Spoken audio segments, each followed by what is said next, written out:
U.S. Congress passed 3 crypto bills today. Here's what happened, and here's what it means for crypto users. First up was the Genius Act. This proposes a regulatory framework for payment rails called stablecoins, the type of cryptocurrency token that's tied to the price of a government currency like the U.S. dollar. The legislation set down some requirements for reserve auditing so we can make sure how these stablecoins are backed, anti-money laundering laws to make sure they aren't being used for crime, and it sets some other stipulations for who can use them and how. For example, I think big banks are going to have the easiest time in the passage of this law starting their own stablecoins. I think small businesses, small banks, and companies who do transmit a lot of money but don't do it as their primary business like Walmart and Amazon are not going to have as easy a time as people thought getting stablecoins.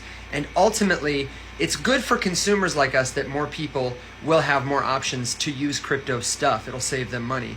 I don't like that the people who are likely to benefit most from this on the corporate side are the big banks, the JP Morgans of the world. The Genius Act is currently awaiting President Trump's signature, and it is likely to be the first official crypto legislation ever passed. The second act is the Clarity Act, and this is like a market structure and jurisdiction legislation. It's going to tell whether a token is a security, a commodity, and whether the Securities and Exchange Commission or the CFTC has regulatory authority over this or that cryptocurrency token. This is going to reduce general compliance murkiness and all the token classification lawsuits we've seen in the last couple of years. The Clarity Act has passed the House, and its next step is to go to the Senate for a vote.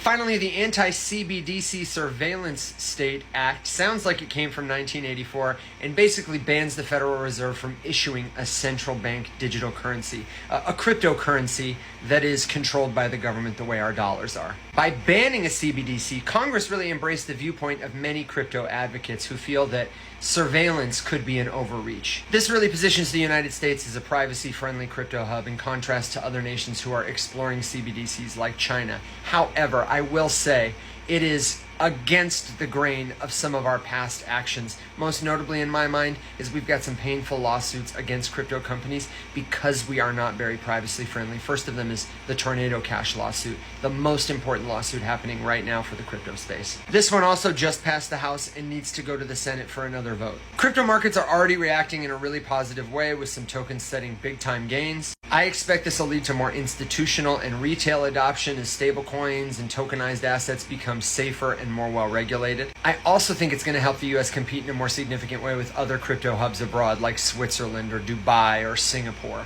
The bottom line is we have a long way to go, but if you care about crypto, this is a good first step. So let me know if you have questions and what you think in the comments.